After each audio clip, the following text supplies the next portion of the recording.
سڵاوتان لێبێت من ئێستا لە سەرام دیارە ئەمڕۆ پێشانگایەک ئەنجام دراوە لەلایەن ڕێکخراوی بەرەو هیواکانی ژنان و کچان و لەگەڵ خەیاڵی خانمان دیارە ئەمڕۆ لەم پێشانگایەدا کاری دەستی خانمان و هەموو ئەو جوانکاریانە یاخود ئەو پێداویستیانەی کە خانمان بەکاری دەهێنن و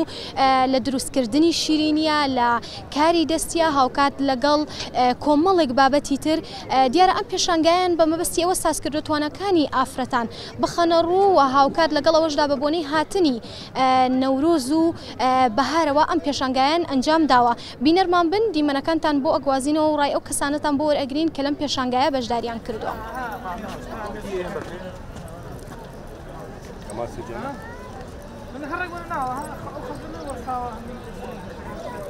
بەڵێ بێگومان ئێمە لە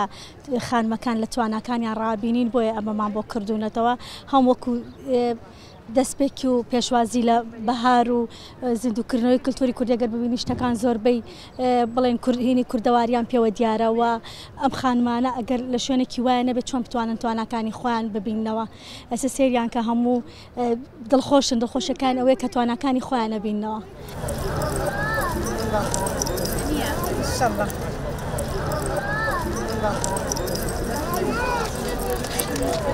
پیاوان تا چەند هاوکارن بۆ ئەوەی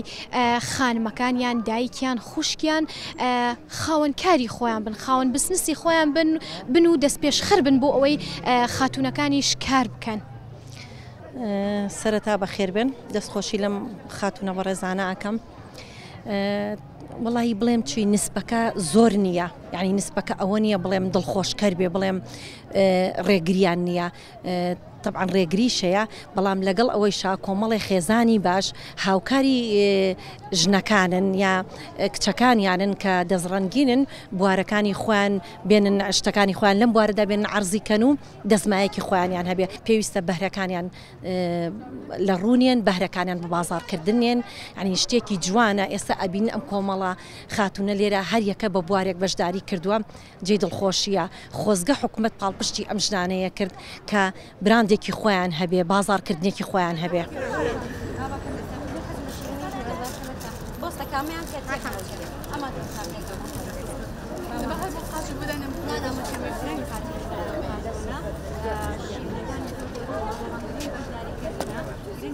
والله من خۆم لێرە نیم بەس ئەمە یەکەم جارمە کە لێرە لە سلێمانی ئەم شوێنە خۆشە ببینم و ئەم شتە دەستکردانە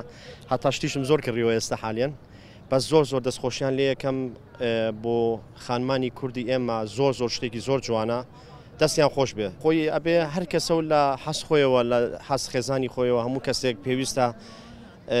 هاریکاریان بکە یعنی دەستخۆشیان لێ بکات چکە خانمان لە لای خۆمان کورد مێشکی زۆر باشی ژەگا بەس حیفێ بەس لە تەقالیدی کوردی خۆمانە زۆر کەس پێی عیبە یا خێزانەکەی بێتە سەرجادە ئیشکە یا بچێتە دوکانە ئیشکە.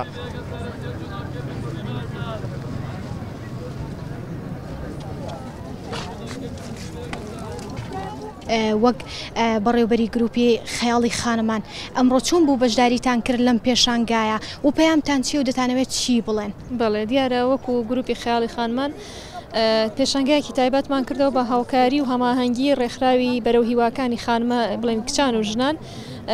کە خۆیان پێشنیاریان بۆ کردین کە ئێمە وەکو گروپەکە بەشداری بکەین بە خۆشحاڵیەوە 30 خانمی گروپەکەمان بەشداری کردووە و زۆری کارەکان هەمی جیاوازن.